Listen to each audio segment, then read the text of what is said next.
Why is that still playing, I wonder?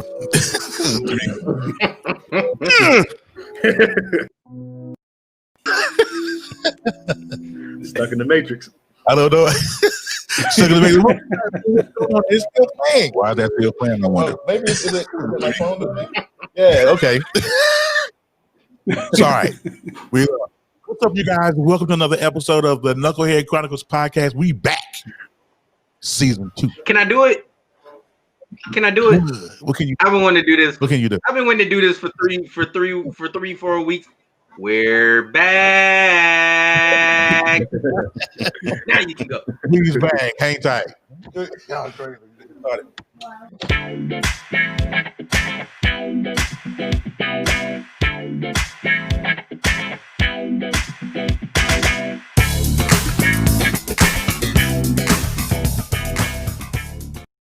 All right, and this is Kev's favorite part of the show. Raise your glasses for this one.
All right, and we back up in the building. Thank you guys for coming through. I really appreciate it. Everyone who is here right now, please go ahead and share the broadcast out to your family, friends, timelines, friends, comrades, all that. Just share it. Share, and sharing is caring. All right, so on today, man, we've been gone for a couple of weeks. We've missed y'all. Just a little bit. Yeah. My boy Dwayne, I didn't even notice he was. What up, brother? Yeah, he down here with his cutoff tank top. I had to make it right for today. You know, but I'm glad you guys are doing good, man. How was your break? Real quick before we get into the topic here, because we got two good co-hosts that we're going to introduce here in a little bit. But how was you guys' break? I mean, we was off for a couple of weeks. I know Ephraim been busy working and all that. What's your break? How was your break? Everything going good, man. Refreshed, re-energized, ready for 2021. That's what I ain't lying. We got. Let's get excited for the next in 3 days and counting. We got something exciting that's happening. Hopefully, we can reunite after this whole. Look, he fingers crossed. Let's we've already. We're hoping for the best up here when it comes back. It's gonna be. But it's been for me personally, it's been a little rough start for me. But other than that, I'm looking forward to. I got some good news, and hopefully that good news builds up. Me and my fiance, let's build an empire. We getting ready for this wedding too. So man, I'm Can we get the exclusive on the show today? Or do we need to hang tight? Let's hang tight. I don't want to ask you okay. Yeah. But we're gonna need that exclusive out of you though. Yeah, but no. I'm gonna be down there. I'm going to Texas this year. So I'm gonna be down there and I'm gonna be in my hammer pants and we're gonna get it cracking. It is. All right, man. I got security on standby just for you. Jay, how was your break, man? How you been, man? Since New Year's, last time we talked. Well, I'm saving the world. That's what I do every day. It don't really matter what day it is. Not all heroes wear capes, brother. Yep. As soon as I can afford one, I'm gonna get one. Get a mohair cape. Oh man, velvet with it. Get the velvet. Attach. Is that velvet? This is beautiful. That's crushed velvet. Cole. Yeah. Cole got a haircut. Let me tell you something about Cole. Before we get into Cole right quick, he comes into the Brothers of Legacy every single morning, talking trash. Nothing but trouble. And I understand why he always does that. Do you got those pictures still saved? You got those pictures saved? I mean, he's always in the comments just talking trash, correcting people, talking trash. It's all right. We love him though. And that's why we have him. He's our resident dictionary. I mean, no, okay, that ain't right. This is how you say that. On love it. Cole, how was your break? Enunciation game up. Let's see, the first 2 weeks of this year. Well, for me, work-wise, has actually been just as chaotic as the other 366 days of last year. But outside of that, chaotic. Yeah, man, it's crazy. You're gonna have to expound on that one, sir. Yeah. Well, okay. Well, hey Google. Since I'm got work for you. Go ahead. Wait. Well, since I'm in journalism, before the first week was over, we had to deal with the Capitol building cover. So, yeah, just dealing with that, the fallout of it has been really chaotic. But personally, wonderful. I have no issues with that at all. So yeah, I'm blessed. I'm blessed, right? Man. How was your break, man? Where my baby girls at? I haven't seen them in forever. What's up with that? Babysitter, bro. I can't have my babies looking rough on camera. and I ain't all that great with doing hair, so I can't have my babies looking rough on camera. So man, hey, look, we've seen you do hair, and you do hair 10 times better than what I do, bro. I haven't been in forever. All right, so what we got today, you guys, is that we have let's see. I had some questions from my guys. What they did was they sent me a list of questions for Jay and Cole, who's going to be our co-host today. It's about 11 questions, and we're talking about race and racism. Now, I will tell you this before we get any further here, that you can always follow this podcast at the Knucklehead Chronicles podcast.com. Go and check that out. The call-in line will be on fire, 657-390-2503. Make sure that you go ahead and call in. Talk to us. This is a very interactive show. It may not seem like it, but it is. I promise you. Also, I want to go ahead and let you guys know and make a great big old announcement that this podcast is part of a great crew called the SoundMachine.fm radio. We are now syndicated radio. So listen, I need you to go and download the Live 365 app on your phone or computer or whatever it is, Live 365. All right. So when you go into and you download that particular app, you do a search for the Knucklehead Chronicles podcast. We are live on Tuesdays at 3:00 Eastern Standard Time. Okay. So if you miss us on Sundays, you can catch us on Tuesdays on the app. So I want to shout out Lynn. I don't want to shout out Ricky over there. They're pretty awesome folk, and Ricky put together a stinger for me last night.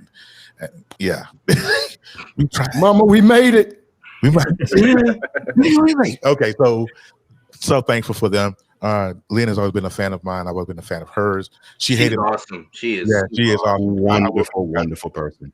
Yeah, she hated my solo podcast, but it's okay. But she likes to.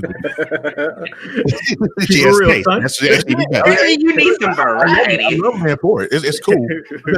It made me do this, because she hated the solo. She was like, "I don't know, man. It's too many or you got too much music." You didn't have the hammer pants on in the solo. No hammer pants no hammer pants. All right, so guarantee he's wearing them right now.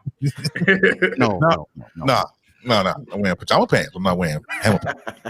All right, and I'm freezing in this garage, that's for sure. All right, so we're going to get into our topic, race and racism. Listen, this country is at a different place when it comes to race and racism. And so we're going to get into a couple of questions. So I don't know. I just wrote the questions down. So you guys, whoever sent me this question, you guys can expound, because I'm sure Cole and Jay is going to want you to expound on your question. Okay. So I'm just going to read it and you guys tell me who wrote it. All right. So the first question I have for our guests is, historically speaking, is racism a part of the foundation of America? That's the first part of that question. Second part of that question is, what strides have been made to refabricate said foundation? I'm not sure who wrote that. So we'll get into it. That sound like Mr. Dwayne down there. Mr. Yeah. Mr. Euphemism, Mr. That's the good son. He got all type of nicknames. That's the good son. So Jay, Cole, whichever one. This is an easy one. Yes. It's part of the foundation of America. I don't even think that's debatable. That is historic fact. The fundamental, one of the things that we talk about often is the fundamental impetus for our economy was slavery. Slavery created the need for banks. Slavery created the need for insurance companies. Slavery created the need, the growth of our agricultural system. Everything comes back to slavery, and yet slaves had no rights for which the government had to honor, either before they became the United States of America or after, until much, much later. So I think that's like, it's not even a question. As far as have we made strides, I would say yes and no, right? On one hand, obviously we're not picking cotton in somebody's field no more, right?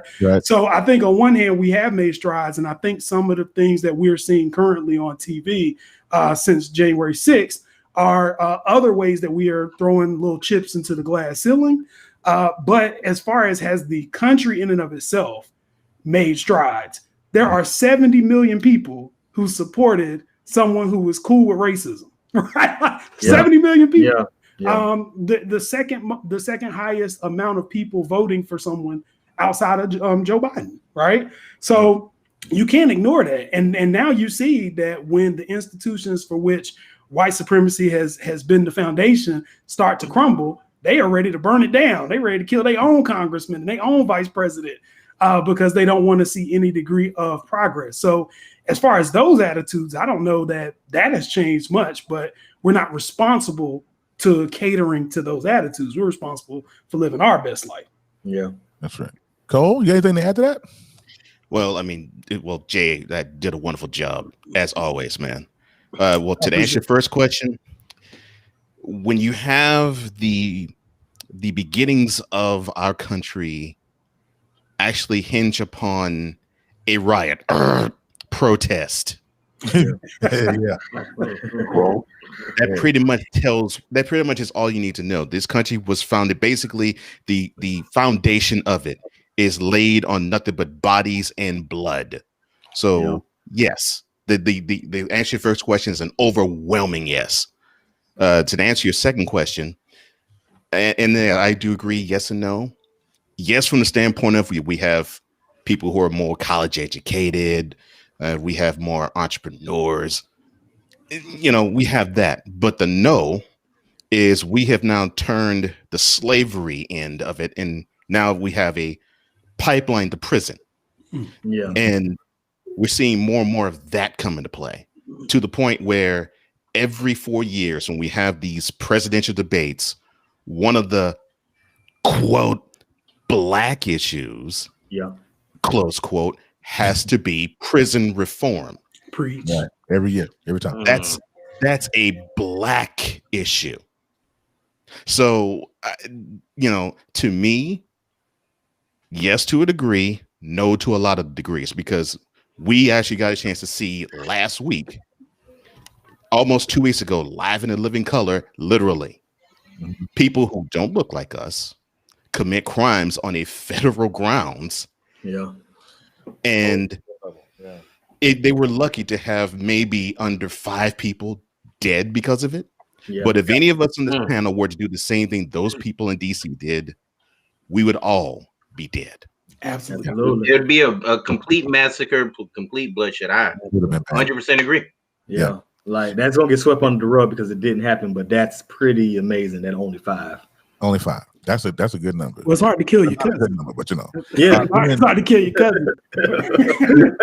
Well, as I said, America does not want to kill the ones they love. Right. Yeah. He, Yeah. Lynn says just in the comments. So those of you guys who are listening to us audio only, this is a Facebook live stream. So I will be reading comments of the viewers that are watching us right now live. And Lynn, who is the president, CEO, founder, co-founder of Sound Machine, she is in here. And she said she just watched a great movie on Amazon Prime last night called One Night in Miami, all about this topic. We're talking about a night where Ali, Malcolm X, Sam Cooke, Jim Brown hung out and talked about their roles in racism. Now, I do not have Amazon. I'm going to check that out. I'm going to get somebody's login here in a minute. A.D. Walker, the president, not president, but founder of the Brothers of Legacy is in the building as well. He said that is absolute truth. So thank you for coming through. I really appreciate you. AD, my brother. Share the broadcast out. Yeah, please share the broadcast out. The call-in line is lit, 657-390-2503. We're going to move on. Actually, that two-part question has a so it's like 1A, right? So that same question for the American church. Let me reread it. Okay. Historically speaking, is racism part of the foundation of America? What strides have been made to refabricate said foundation? And is it the same for the American church? Is it the same? I would have to kind of figure out what the question is asking. So what I take it to assume is let me clarify for you, bro. Let me clarify okay, for you. Okay, so the Christian religion or the American church in America, what part did racism play in its foundation? And has the American church since the foundation has it made strides to clear out racism in the church? Okay, I got you. Okay. Well, one of the things about the American Foundation is we were able to hide a lot of atrocities that people were doing to their own humanity under the Bible, right? So the Bible was used initially during colonialism as a way to absolve certain people of the guilt or responsibility of taking over and savagely killing both Native American indigenous communities and Africans. They would say, okay, well, as long as you baptize them, they're okay. You can keep doing what you're doing, right? Mm-hmm. And I think what happened is the institution of church, I always like to separate from actual spirituality, right? Yeah. So the institution of church was something that was fundamentally put in place as a control mechanism to keep us from ever coming together and trying to overthrow what was going on. However, a lot of our leaders were able to go into that institution and freak it in their own way to lead the very same rebellions that they didn't want us to have. So you think about people like Nat Turner. He was a preacher, right?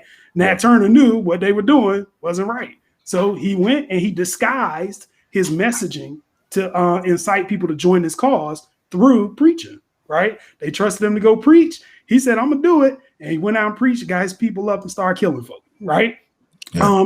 So it has been used in many different ways, but I also think part of the indoctrination has to do with slaves complying tacitly with masters, right? So the concept that there's a God and there's a heaven, and that after this life, you're going to get some kind of reward later, as long as you do what we tell you to do now. And I think what has happened is for a large portion of our demographic, they take the stories more literally than figuratively. And they say, well, you know, it's okay if I suffer. I'll just keep suffering until I get to the upper room, and then it'll be better. And the whole question is, why can't you have a slice of the pie while you're here? Right. So I think we've got tons of leaders in the past who have used religion to, you know, for the Black church, especially, to get people together, to boycott, to protest, and to advocate for many of the rights that we can enjoy today. But it always has to be viewed as something separate than what the institution itself was designed to do. Absolutely. Yeah. It is an absolute no. Simply because the church has been a mechanism, like Jay said, it's been a mechanism for control. It was a mechanism for control in 1776. It's a mechanism of control in 2021, and it goes back to an old saying: the more things change, the more things stay the same. But the thing is, it's different. In the 18th century and the mid 19th century, it was slavery. From the mid 19th to the mid 20th century, it was Jim Crow. And from then on, it has been, as I said earlier, prison. And now, as of the last 10 years, it's been politics. And it has all been washed in this understanding of, well, we believe in our God, and our God says this, and it basically absolves whatever it is, whether it is a crime, whether it is treating another person inhumanely, which in the Bible it says for none of us to do. And it also says that for us to enslave others, but it's not talking about that physically. And so we've been seeing a lot of people who take what is in the Bible and just simply misuse it, misapply it, and then justify it by saying, well, the Bible says it here, but they don't get the understanding of what the word is trying to really say. They just take it at face value, but they don't dig in. They don't dig in deep to get the full understanding of what the particular scripture, that particular parable, or even that particular chapter or book is saying. Yeah, and it's so funny what Cole's saying, because it's, even as we look at the riots and everything, not jump ahead of you, it's just like they all are out there thinking they're doing the right thing. Like, you know what I mean? Like they're thinking they're saving America. They're thinking that they're honoring God. I mean, as misled as it might be, as misinformed as it might be, that's their driving passion. What makes a man crash a plane into a building? You feel me? Like it's a powerful tool that has been greatly misused. That's right. Yeah. All right. So let's jump into number 2. There's another question. I got like 10 more questions that I want to get into. I don't know if we'll get into them all today, but question number 2, I want everybody to jump on this one. Goodson is commenting in the live. You my man. I like how you do that. He said, absolutely, Cole, except I don't think that they're taking it as face value. Love your neighbor. That is the comment that Dwayne Goodson has made. So we're going to get into question number 2. Everybody to chime in on this one. As black folks, do we continue to teach others about racism towards minorities, even though we are tired of teaching? As black folks, we continue to teach others about racism toward minorities, even though we are tired of teaching. What's the teach? That was my question, and I literally, man, this one hits home. Yeah. As far as being in Texas, you don't think you would see as much racism, but man, racism lives in every organism on this planet. Yeah. And as a minority, I'm half Mexican, I'm half black. To me, I have the best of both worlds.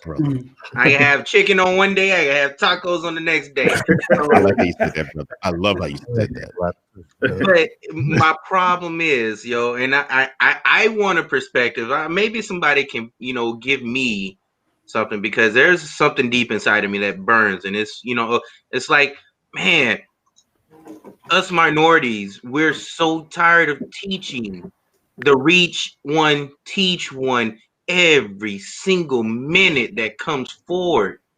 But do we continue to do it, or do we just sit back and say, you know what, let karma come out and get you? Or, do we wait patiently for Jesus to come down and say, hey, I told you so? I mean, you can just smack the crap out of folks. You gotta, maybe you can. I would just no. What? Yeah, so I think you're absolutely for multiple reasons. One, if you don't, then there's a vacuum of information that's not being there. So when a person don't know something, they'll believe anything.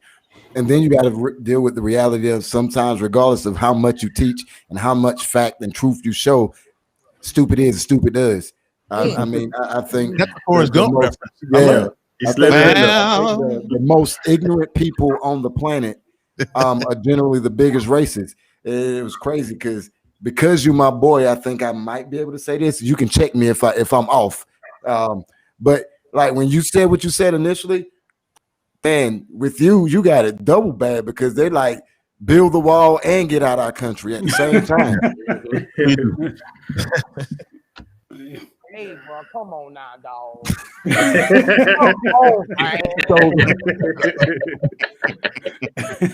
Let's get in number 3. Let's go at number 3. What's the impact of racially motivated ideology? I can't spell that. I can never say that word. All right, Ideology. Cole, thank you. All right, systematic racism within Black culture. You want me to reread it? I kind of jacked it up.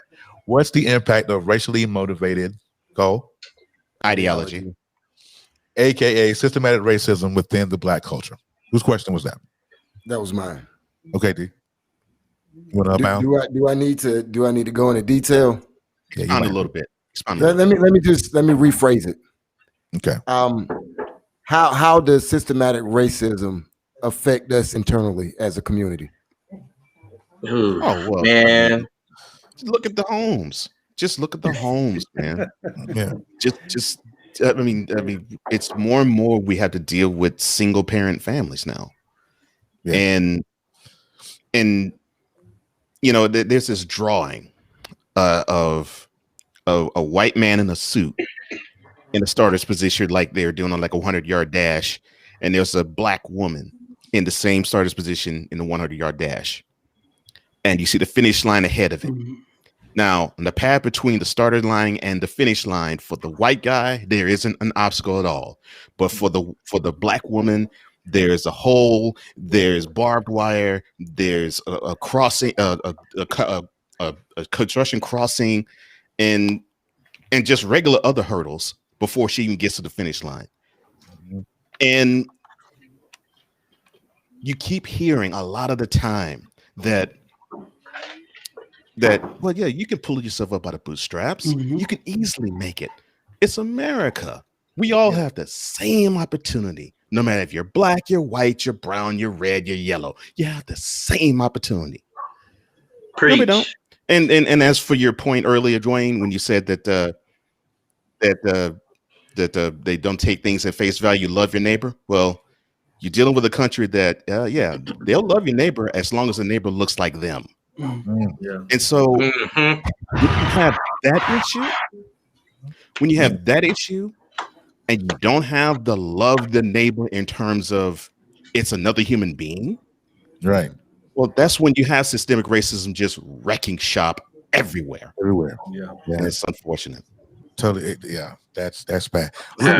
Real quick, let me take a pause for the cause. If you are in here right now, you don't know where you are. You are in the Knucklehead Chronicles podcast live stream. This is a audio podcast that does a live stream. We are on live 365 with Sound Machine FM. I'm sorry, soundmachine.fm. Please put the dot in there. It's kind of like it's like a pimp named Slickback. You gotta do the whole thing. Gotta say it all together. Soundmachine.fm. Don't put the dot in there. You will not get the album. You be like, what? Ooh, I can't find them.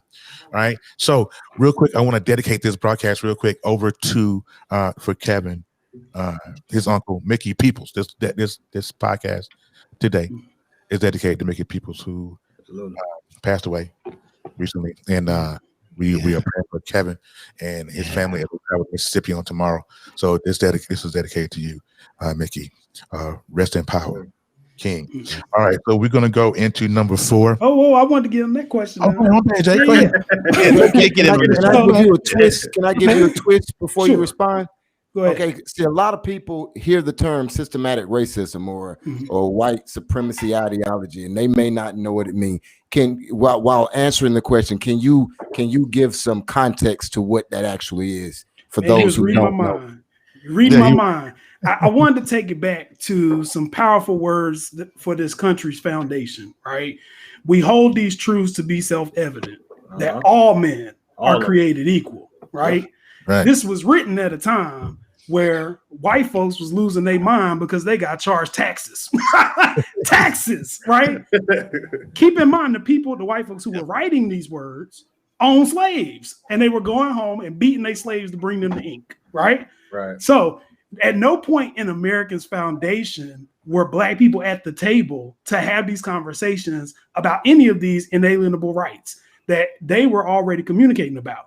So your bedrock for systemic racism starts there, right? You can't make rules for a populace that you don't have also contributing to those rules. Otherwise, that's oppression, right?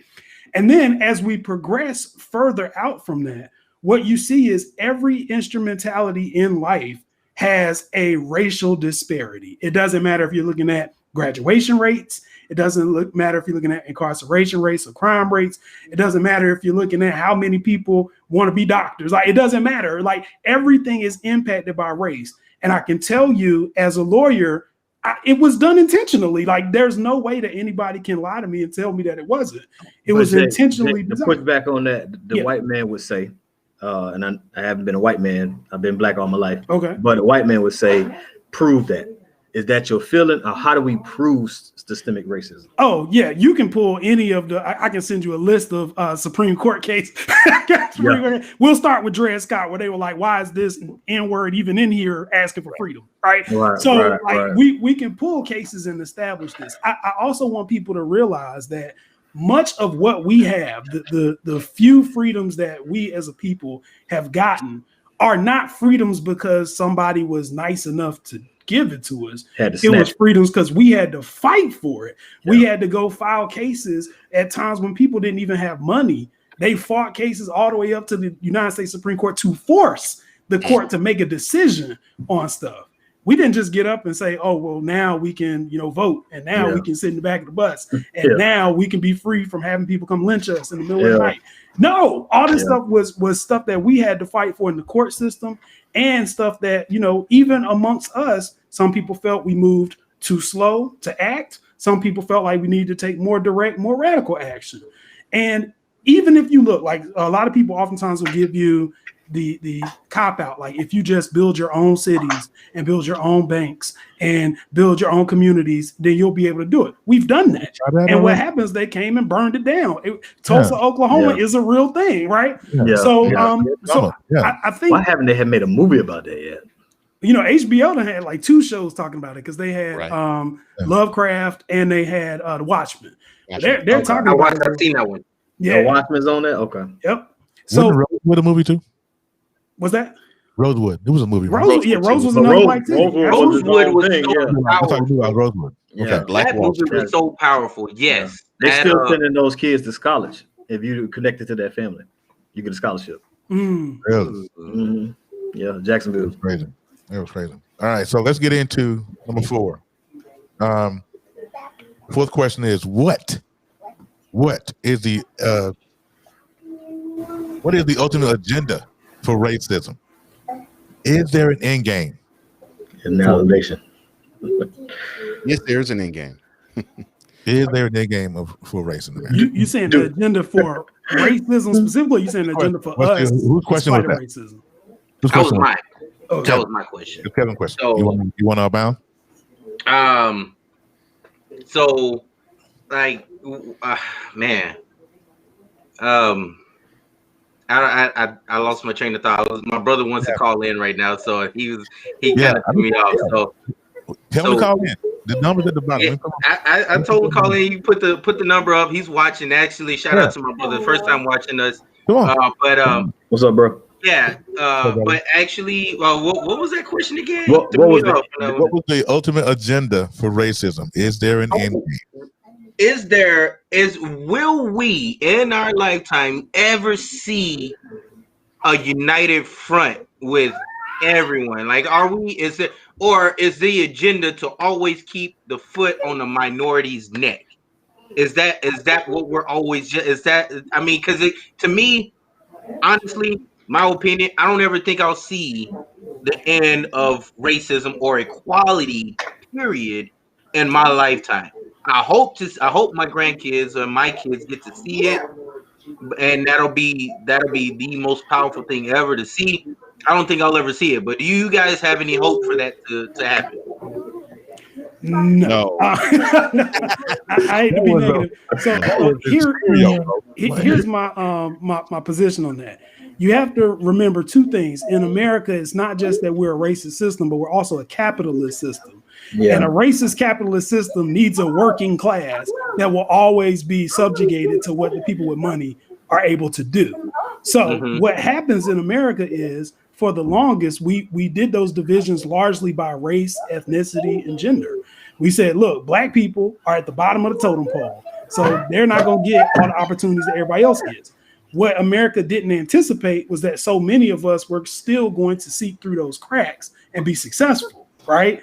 So now every time we have a success story, the issue is they go into their closed doors and try to find a new way to legislatively prevent us from being able to have that ascension, right?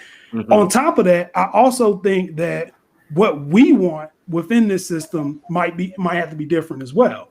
I'll tell you guys this: we are a lot closer to that goal that you just communicated today than we were, 200 years ago or any time before. Because what's happening is the demographics of America are changing as well, and white people are starting to not be a majority anymore. Yeah. So what the fear is that all the things that they did to prevent us from being able to elevate, they think that whoever becomes the new majority is going to turn it around and do it to them. And we might, we might. I don't know. But what I'm saying is black people have never been out for domination over anybody. Black people just wanted equity. That's all we've ever wanted was equity.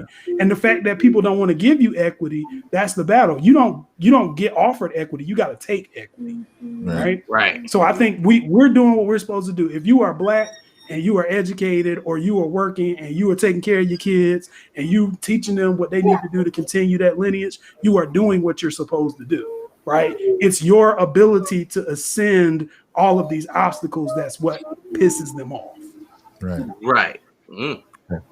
So again, this is a call-in show. So if you're watching or listening, you can call in right now, 657-390-2503. My line is real dry right now. Shout out to my family. If you are watching, I see you, Christopher, with my last name in there. All right, call in. We want y'all to call in. Call in. My brother, you said you watching. Call in. Mama McCord. This is dedicated. This show is dedicated to Uncle Mickey. So if you love to hear everybody call in. Thank you guys for supporting us today. All right, call in. Now we're gonna do. I'm gonna get a couple more questions in because I don't want to go over an hour because we are on the radio time slot. All right, so I want to do that. So next question. This is for my attorney, Mr. J. Is there a link between gun violence in the black communities and the excessive use of force by police? No. Okay. So gun violence is on par, equal, no matter what the community is, because crime is equal no matter what the community is. Yeah. People tend to victimize people who live near them. That's just plain and simple. What happens though is it's all about the media spin, right? I like to tell people the story about how we even got drug laws in the first place. The first drug law didn't come in until there was an influx of Chinese immigrants in the West. And what happened is they didn't know what was going on. So they wanted to give cops the ability to interact with members of that immigrant community so that they could find out what's going on. The only way they could do that was to criminalize something that they knew Chinese people would have, which was opium, right? Opium was used for a lot of ceremonies there. But once they did that, it increased exponentially the number of officer transactions involved in those areas. So anytime that there's an opportunity to get involved in reconnaissance of a community, a marginalized community, there's going to be drug laws that's passed. Because they're like, oh, we're going to assume there's drugs. If they're not drugs, we'll bring them to you, right? Like we'll put them in there and give unfettered access to people. The second thing is, I think America has a very interesting system of policing in that we have laws that we already know are culturally biased. And that's just fact. You can look at laws and you can see there are certain things that are criminalized in certain communities that aren't criminalized in others, right? Absolutely. But on top of that, it goes to the policing. Where do you allocate the police in a given community when you're trying to bring in people who are violating whatever law, right? If you want to have Black people jailed, you're going to send more police to Black communities, right? If you want to have white people jailed, you're going to send more police to white communities. It's just the way that it is. So what happens is the news gets these reports And when they get the report, they can throw a black face on it at 6 o'clock to scare the masses as to what black people are doing, so that you will then go to the voting booth and vote for policies and people who are going to increase more prosecutions of black people, more school to prison pipeline, and everything. Essentially, it makes you scared so that you shoot yourself in the foot in your own community. And it's a system. It's one of those things where, like, I can't even blame people if they don't know, because there's so much research to do before you even get there that you won't know. It's just the system. Also, I think people need to understand the roles of the state versus the federal government. So a lot of times when we have officer involved shootings, people rush and they say, well, President so-and-so, you need to do more. Mm-hmm. Well, your president don't necessarily control your police department in the city, right? The president may control what kind of military grade weapons that departments across the nation can get, but they don't control who uses them. They don't control who works there. Some of that stuff comes down to your city officials. And if you don't know that, then you may be voting for the same person to get back in office because they took a picture with some black kids, as opposed to looking at the record and seeing what it is that they're doing. Who's texting me? Oh, that's me. That's me. Okay, that's E from texting me. It's on my Mac. Go ahead, E. Go ahead, E. Hey, there's a I like what he said about that, but on this same topic, I mean, is there it sounds like there's an immediate agenda to stop, hey, well, when black folks do this or minorities do this with gun violence and whatnot, they can kill themselves. But when it comes around to, a white man going to El Paso, where my family is located, by the way, and terrorize the Latino community, and he had an agenda. He had a written out scripture of everything that why he did it, the reason he did it, to prove a point, and to actually quote the stinking president at the time. Yep. Yet, and then we have other, shooting up black churches, and yet we don't hear these mass, they come up with excuses. He's not a terrorist. He's a lone shooter. Yeah. He's a lone wolf. I mean, that sounds like part of what Hamilton said here, is they have an agenda, and it's to stop, if it's okay for them to do it. But the moment we get a black on black, man killed by another black man, it's, they did it to themselves and they kind of deserve it. Like, no, so it kind of plays a point. I love what he put out there. I just don't want to cut dry. I want to throw it in people's faces at times and say, look, this is what you're feeding America. Stop feeding us bad crap. Yeah. Well, it's all about narrative. Yeah, it's all about narrative. And you got to remember who can in all of these situations. But I just want to piggyback real quick off Mr. Esquire. I love his whole name, the way where he wrote. That's not his last name. That's just using the term. I know it is. It's a part of the title. It's a part of the title. But I just wanted to add that when answering that question, another thing that most of America don't think about, when you look at policing of certain neighborhoods, right? You look at a differential that doesn't really make sense. You have 75 to 80% of police force don't even the community that they work in. And here's some of the things that take away from that. That's money that your tax dollars are paying for people to take outside of your community, number one. Number two, they don't care about shooting you 7 times in the back because they don't know you, have to know you, and they're going to shoot you and then leave out to a community and go to their community. So I think part of the fix there is we have to get to a place where we hold these police chiefs accountable. Hey, 50 to 60% of the jobs will come from this community. We're not going to have more than 50% of policemen from outside the community. And those are things that the mayor can affect, which your vote for the mayor can put pressure on him. So just think about those things while you're hearing these all of these facts that Jay's dropping. Yeah, for sure. For Yeah. sure. All right. So listen, we got about 15 minutes roughly left in the show. I want to get into this last question because I want everybody to chime in on this. We're gonna start with Cole with this question because Cole's been a little quiet. So I want to get into this question. Last question of the show. What steps can America take to reconcile the lie that they were told that white is superior? Oh, I want to hear Cole on this one. I got to hear this. He's gonna start us off. Yeah. Well, what can America do? What America can do is something they're not willing to do, and that is actually actually, to borrow scripture, humble themselves, and actually be a listening partner with those who do not look like them. And okay, actually, I will. And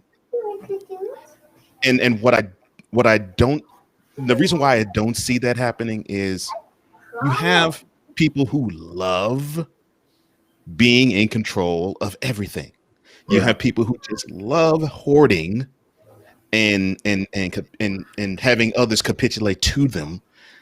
They love it. They love the privilege. Can I say it for you? Can I say it for you, Cole? The white privilege part, is that what they're loving more than anything else?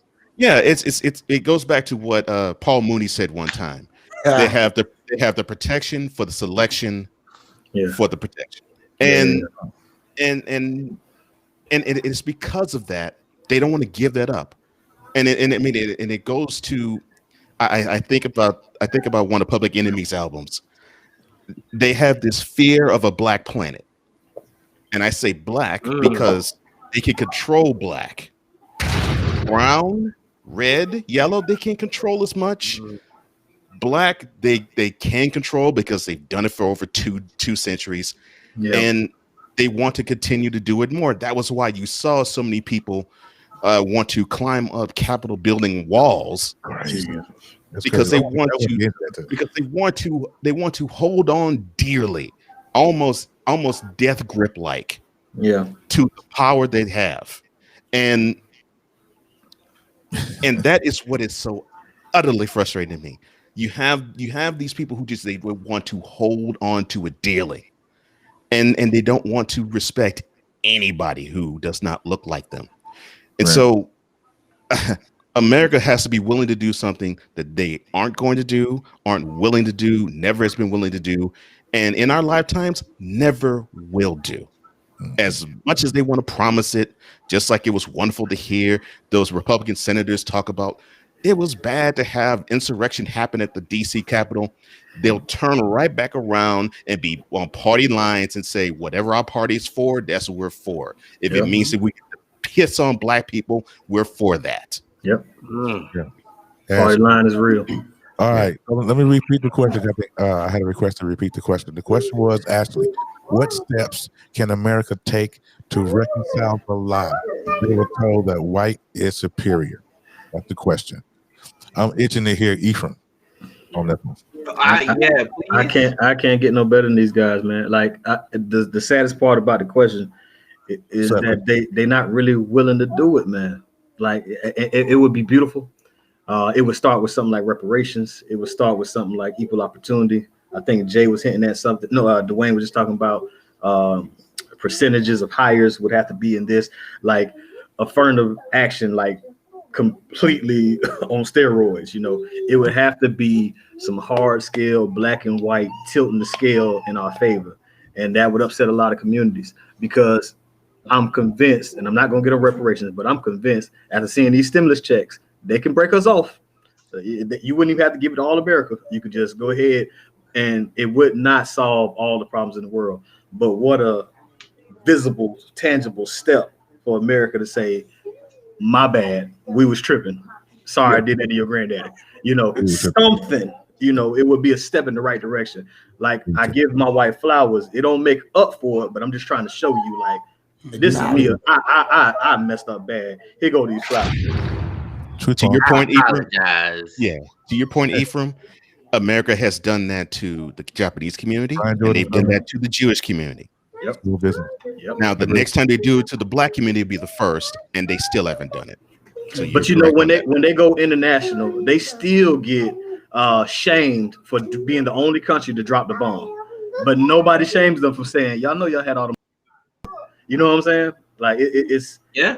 If the world would jump in and saying when y'all gonna do right, but like Pastor McCoy said one show that black folk hate it everywhere. Color our skin, you see us coming, so the whole world hates us.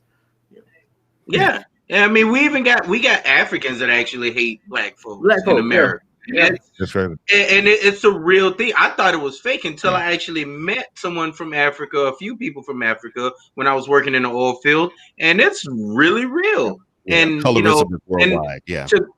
To go with what Cole said, they haven't given it to Indians either, though. Indians are continuously till this day. They're still getting pushed off their land. They're still getting pushed off their land to the casino. They got theirs, but they got land. They're getting theirs on the back end, but they're getting pushed out even more. What Trump did with 20 days after he got into his seat, he took somewhere close to over 150,000 acres of land just for oil, just to drill for oil. There's 20 days. You can look into it, and I Google it. I guarantee you will see exactly what I'm saying. 20 days he took the seat. He signed off on it, all because he wanted the oil industry to be more enriched. And it's cool because my brothers in the oil field, they thrived. They made money off of it. Cool. But at what point do the Indians, along with the black community, get theirs? That by the end of this time, that little property that they have is shrinking and shrinking and shrinking until they're going to end up just like us. Nothing at the end of the day. So one of the things I do want to emphasize is this concept of white supremacy and even colonialism. That's not just an American construct. This is going all over the world. Yeah. So the reason why the world, it has a disfavor for black people is because they've been trained to have a disfavor. It's people who haven't even met black people who already don't like black people, right? Mm-hmm. I think the second thing is, I've asked this question before. The only thing, do you all know what the only thing America has created, like without black people? What has America created? Racism. That's the only thing, right? That is the currency of America. To be rich in America is to be heavy with racism. So that's the reason why somebody living in a trailer park with 2 teeth can look at you as a doctor or whatever and still feel like they're better than you, right? Yep. Yep. And the problem is that this isn't meshing out to what the reality is. We got reality TV shows where we got people who don't even care about how much money they got going out here making it rain at clubs or whatever. And white people in the trailer park is looking at that and they saying, Stevie J doing all this, how did he get money? And I'm still in the trailer park, right? So that's the anger. And Trump is the person, I don't blame Trump for any of the stuff that's happening because I think he's more of a symptom as opposed to a cause. Right. I think everybody was thinking what Trump was saying, but he was just bold enough to come out and say it and bring them together, right? And I think the problem is what I was shocked to find out is with all of this that they've done to bring this movement together, they lost. Right? That's what's shocking to me. They lost. Yeah. And now they can't handle it because they're like, I see losses with Stevie J at the club. I'm seeing losses. I'm seeing losses with Obama. I'm seeing losses with Shaq. I'm seeing losses with everybody. They think all of our lives are like that, right? We're doing nothing but living our life. So imagine what happens if black people actually came together with an agenda and we actually started, throwing some of our weight around to get the changes that we want. It would be a nightmare. Yeah. Yes. Hey, you actually said exactly what his name is, Mike, the rapper, Atlanta rapper, Mike. Killer Mike. He said the exact same thing. Killer Mike if he run. I love me some Killer Mike. I love what he's doing. I love what David Banner's doing. I don't think we necessarily need a leader of the black community, but I love what they're doing. They're voicing, and that's exactly what he said. Killer Mike. He even came up with the Black Bank community. He's doing some real positive stuff, but that was really good, man. I love what you just said. That was great. And I'm gonna try to make mine as short and simple as possible. Your question was how does America reconcile everything that's happened to Mr. Hamilton's point. Absolutely, colonialism has been around forever, and it's been perpetrated through religion for probably the last 900 years. We hear about the Crusades, but let's fast forward to America. Tell the truth. Simply put, accept truth. Yeah. For instance, Jesus was an Afro-Hebrew person, not white, not blonde hair, not blue eyes. Let's see, his disciples were probably the same color. You can't hide a white man in Egypt and expect him not to stand out. The second thing is, if white superiority is correct, then why isn't Larry Bird the basketball player of all time? Now, Larry Legend is a beast. He's a dog, but he's an anomaly. He's not the average. You look at football, same thing. Same thing. Look at golf, even seeing it there.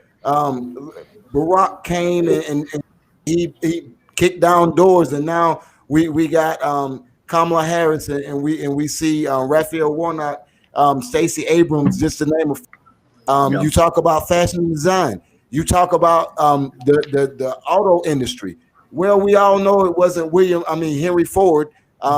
He had a buddy by the name of George Washington Carver that he got a whole lot of ideas from. You talk about inventions. Inventions were created out of need, not because you wanted to make it easier for your slaves. So give those patents back to the slaves that created stuff. Let their families eat from it. You want to be real with it, just be truthful. Look at Dr. Charles Drew, a man who created a life-saving to separate the liquid from the platelets in the blood, and he died not being able to receive the treatment that he created. It's horrible. If you want to talk about superiority, let's just talk about the facts of what's already there. Yeah. Take away everything that was black made, and then live America. Live American life. In the words, Jay said it easy. The only thing that was created was racism. So you want to know what superiority looks like? The only thing you talk about is what was brought to the table. And if you ain't bring nothing to the table, then you need to shut up. Stop talking. Shut up. Yeah. Then you talking good, man. If you just I don't see what the hurt in admitting it is. Y'all saw when Joe got up there and talked about the crowd, saying if it was black, nobody can tell me. I'll even take that. Just start saying it. Hey, look, we stole that patent. Oops. Yeah. I'll start there. Oops. You know what I'm saying? Like, y'all family ate generations off of this. Let these people eat, man. Get all them Jewish record label executives. Give all that money back to these black families. Y'all seen Cadillac Records. Let people eat, man. Just admit the stuff. All right. So there's a couple of comments I'm going to read here. A. Brian Jordan commented, "To hear black men say that white men owe us more is very sad. We should talk about what we're going to take from white people." What are we going to take? What they owe? What I'm confused. What's your real issue? Hey, why should we? Hold on, April. Hold on. Shh. Hey, bro, come on now, dog. Come on, man. All right. And Ashley Elaine said, replying to Ashley Elaine, she replied to herself. Great stuff. "We need to do away with this system altogether. As long as we keep our country in the ideology that a single person can run the country, and that there's a right side and a wrong side to vote for, they will play race war for leverage all day. It needs to be nipped at the top." All right. But there's a question that Ashley Collins put in earlier when we didn't get to it. We're gonna go over today. Sorry, Lynn. Then the question was, make edits. We should all as black people, we should all like each other, but we don't. The question is why? Internal hate. I don't like you because I got something going on. Yeah. So There's how dare you be a prejudice. lawyer? How dare you be having your own show? Yeah. What's wrong with you? Because I'm struggling. It's the crab in the bucket. If I see you shining, I'm gonna snag you down, son. I'm gonna put the blind over you. Why you shining over here? You know what I'm saying? It's inside thing.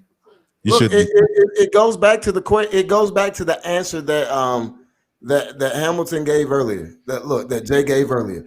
When he talked about when he talked about the systematic approach. Look, this is what it's always been.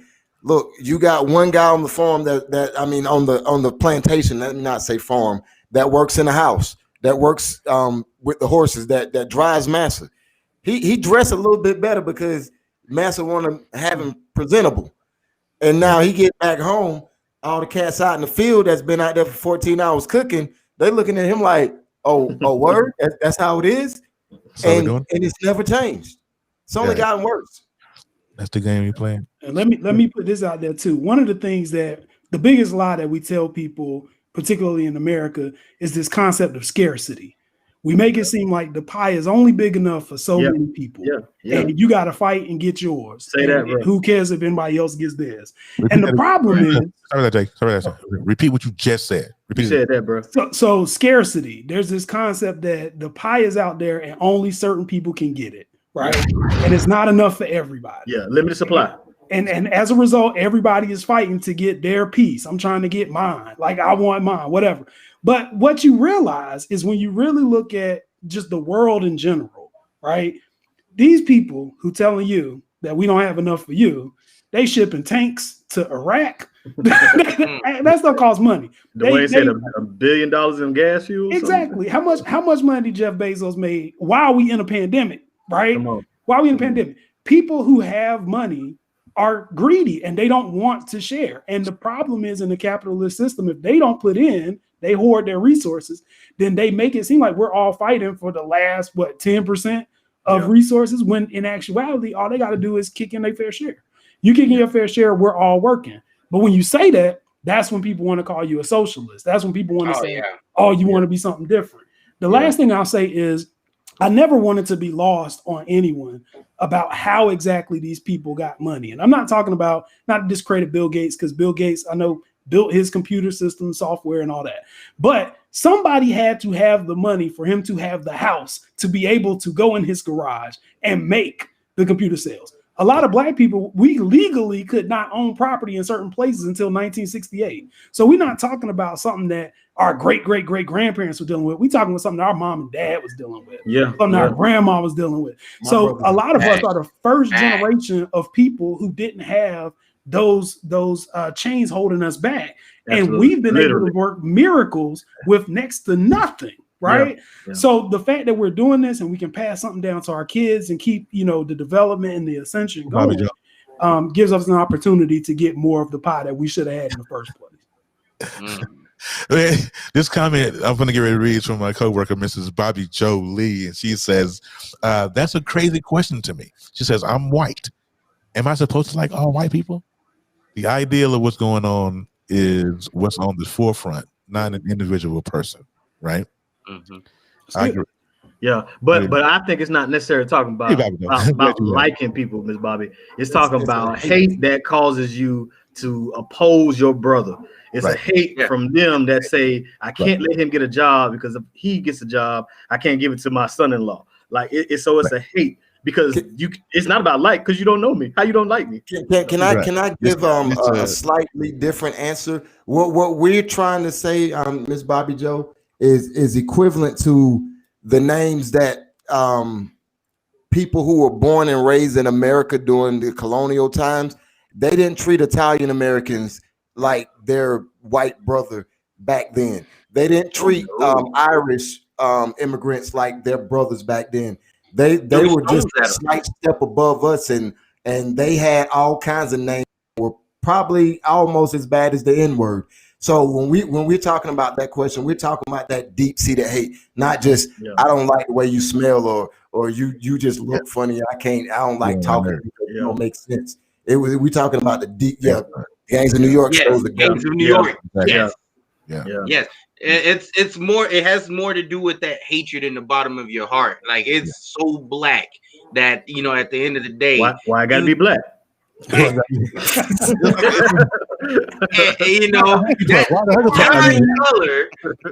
kind color, come on, at the end of the day, it's something that it's that love thy neighbor. I don't think that's ever really gonna exist 100% across the board, but it's that's the percentage of what we're really talking about, Miss Joe.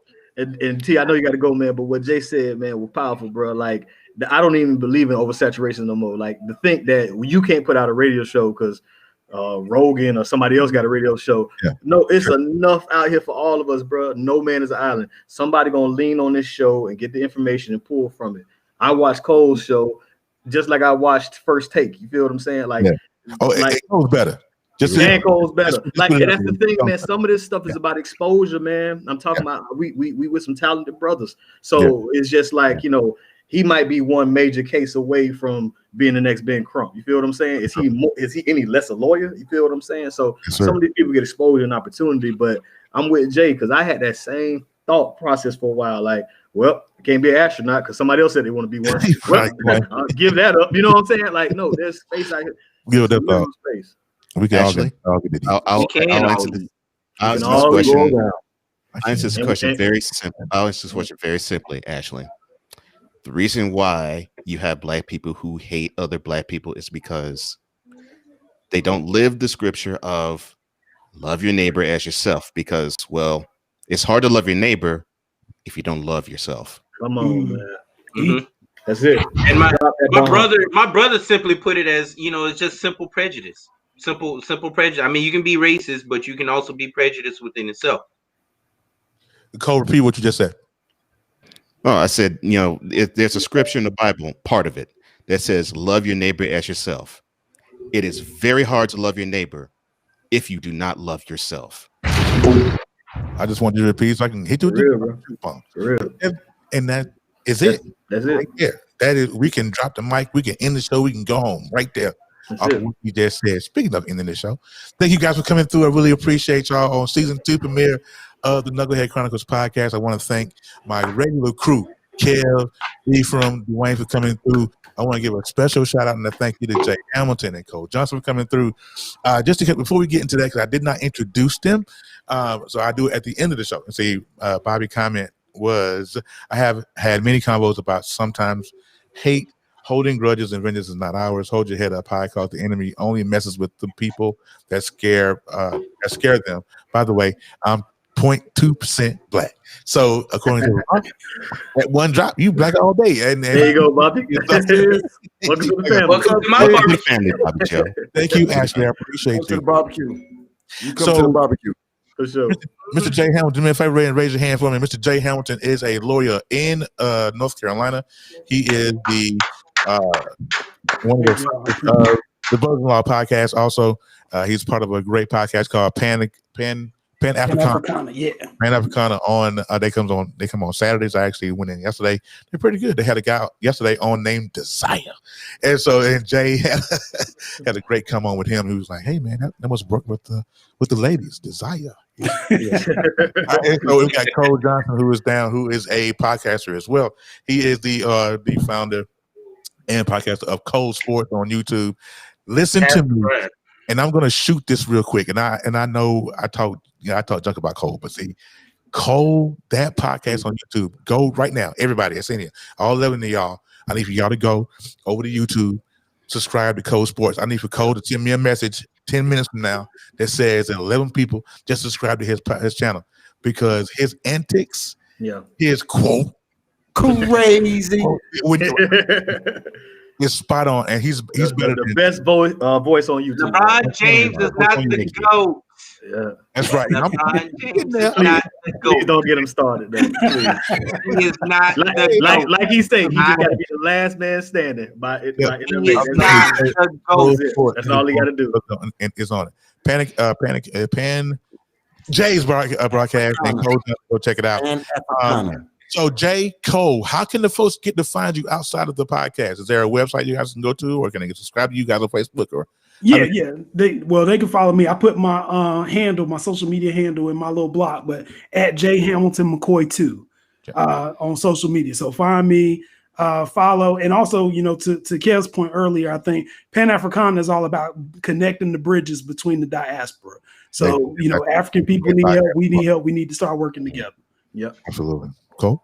Well, you can just find me basically at Cole Sports with a Z on all social media, and Cole Sports with a Z at gmail.com. You can reach me there, and I'll be glad to answer whatever questions you may have, sports or otherwise. Yes. and he's a man of his word. So you got any sports questions, go to Cole Sports. All right, we're gonna get out here again. Thank you for everybody who came through. Thank you for illustrious your time. guests. Yes. Oh, thank you for having me. Everybody who has shared the broadcast out, Thank you, Jim. and all that. Thank you so much for that work. We'll see you guys on next week at the same bat time, same bat channel. You guys have a great rest of your. I told Ashley I wasn't going to forget. Also, you can check out the Brothers of Legacy Monday through Friday at 9 a.m. Eastern Standard Time. I'm not on all week. I just come on Mondays and Thursdays because it's my late day and off day with that show. With AD, Pastor Brian Ephraim comes on. He's practically a brother of Legacy. So I'm a cousin of Legacy right now. now. Dwayne, I'm like the stepbrother. I mean, Jay's been on a couple of times. Hey, Bobby, thank you, Bobby Joe. I'm glad you enjoyed it. We'll talk about it tomorrow when I come to work. So we're gonna get out of here. You guys have a great one. We'll see you on next week. Peace. Oh, yeah.